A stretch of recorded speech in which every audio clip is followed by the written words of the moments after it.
All right, so we need to talk about voting and how we need to stop griping on politicians who don't keep their word to you, and you need to start voting for different people. What's going on politically as far as elected officials is concerned, it's your fault. It's all your fault. It's all the voters' fault. Everyone who votes, it's their fault. And everyone who doesn't vote, honestly, if you don't vote, you don't get a say in our society. That's just how I feel. But this is your fault. People keep voting for the exact same people, and then they complain all the time about how the government doesn't do anything for them and how it's broken and how the system's broken. But yet they're going to vote for the exact same people. Whether you're voting for Democrats or Republicans, it doesn't matter. It doesn't matter. It's the voters' fault the way things are the way they are. It's your fault. Take responsibility for it. Vote for somebody else. Stop complaining about some worthless politician who's not working for you. We know they're not working for you. We already know that. But yet, people in this country still vote for the very politician they keep complaining about. It's sick. It's like a form of like Stockholm syndrome, honestly. It really is. They're abusing me, but I'm going to keep voting for them to abuse me, and then I'm going to keep complaining about it. It's sick, man. Voters in this country need to take responsibility. Look in the mirror and say it's my fault, and I need to change the way I vote. It's that simple. Time to take some accountability. The politicians aren't going to take accountability. We all know that. It doesn't take a genius to know it. The only reason they're in office is because of you. Whether you're voting for Democrats or Republicans or independents, it doesn't matter. People need to take voting more seriously. It's more than just bubbling in something on a sheet of paper. It's way more than that. Way, way, way more than that. Excuse me. But it sickens me how people don't take this responsibility seriously. And that's what it is. It's a responsibility, it's a privilege. And I think a lot of things need to come uh what am I trying to say here? Let me try to explain it. I think voting rules need to be more uniformed across the board. Like, let's take, for example, felons voting, right? So I live in Minnesota. I know.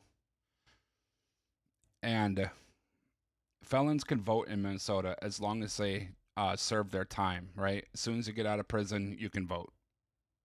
As long as you're not currently incarcerated, you can vote, no matter what. I don't agree with it. Do I think child rapists and murderers should have a say in our society? No, I don't. No, no, I don't. You don't get any say as far as I'm concerned. I don't think you should. But you go to other states and felons can't vote, period. So it's not uniformed.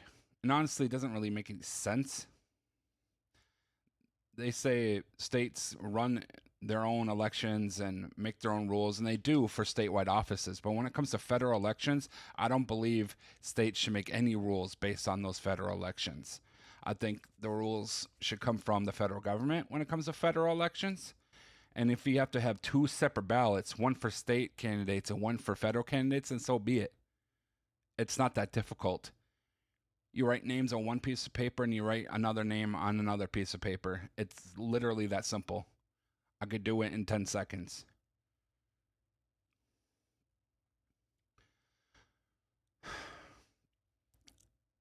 And by the way, in Minnesota, the only reason we're a Democrat in this state is because if you're a Democrat candidate, say you're running for governor, like Tim Walz is our governor, right?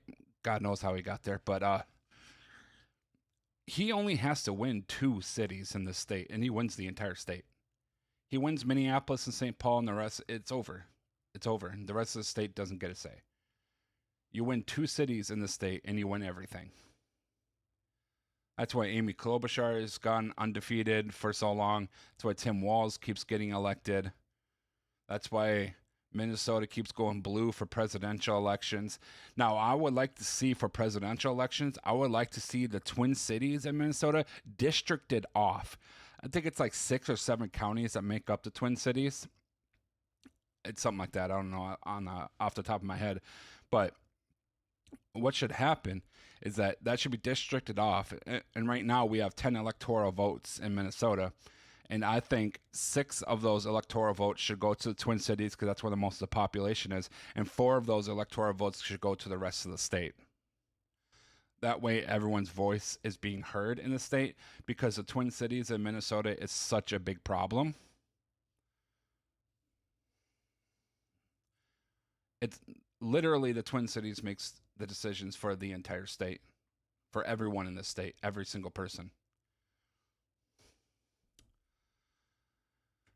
But voting is a responsibility, people. It's not a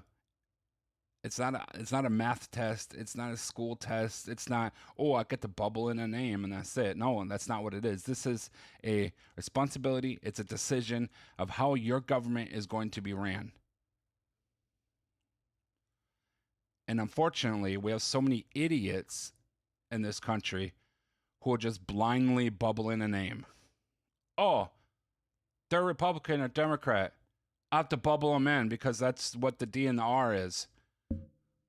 They don't research. They don't do anything. They're not even a part of the political process. All they do is bubble in names. Now, I think where we are right now is a lot of people are starting to wake up to that. People are getting more involved, which is nice. But at the same time, it's kind of a cancer because it's completely taken over society and not for the better. But more people are starting to research what candidates believe in, what they're talking about, what they're running on.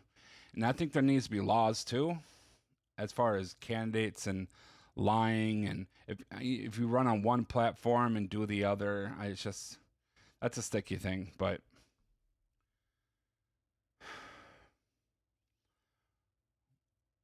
stop focusing your anger on the politicians and take responsibility.